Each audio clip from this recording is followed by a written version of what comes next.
दोस्तों पीएम भोजपुरी लोकगीत में आप लोग का स्वागत है। आज आप लोग के लिए एक प्यारा से दर्दनाक सावन कजरी गीत के रूप में गाया गया है। दर्दनाक एक बेटी का दर्दनाक गीत है। बिना माँ की नैहर कैसे चलेगा, तो उसमें कैसे जाएगी, उस पे गीत रो रो के गाई है, तो आप लोग जरूर सुनिएगा।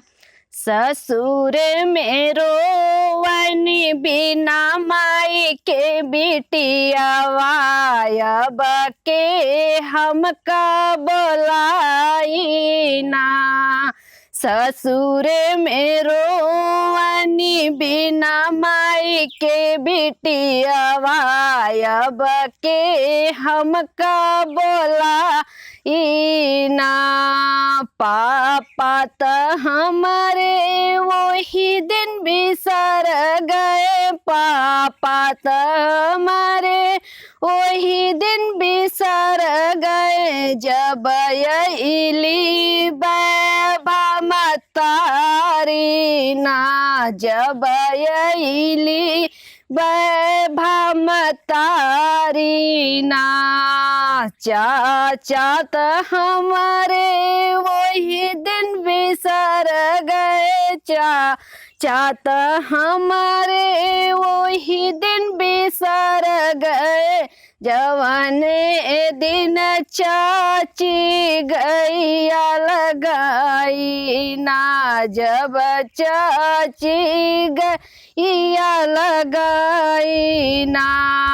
भैया तो हमारे वही दिन बिसर गए, भैया तो हमारे वही दिन बिसर गए, भैया तो हमारे वही दिन बिसर गए, जब हम गवने गईली ना, जब हम गवने के इली ना।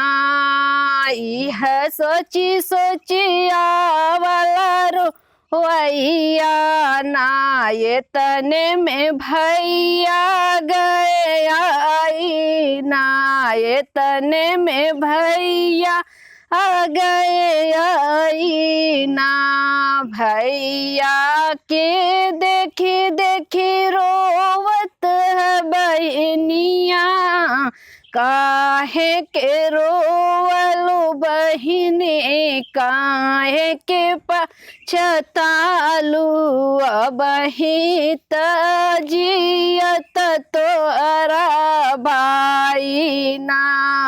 काहे के रोवलू बहिनी, काहे के पछतालू, अबही जियत तोहरा भाई ना। डोलिया तोहार बहिनी भोरमा इज्जत करवा तोहरा भौजाई ना, इज्जत तोहरा करबा उजाई ना। जवनाय दर बहिनी मैया के पवलू, ओइसे बढ़ के करी है तोहरा भाई ना, ओ से बढ़ के करी है तोहरा भाई ना।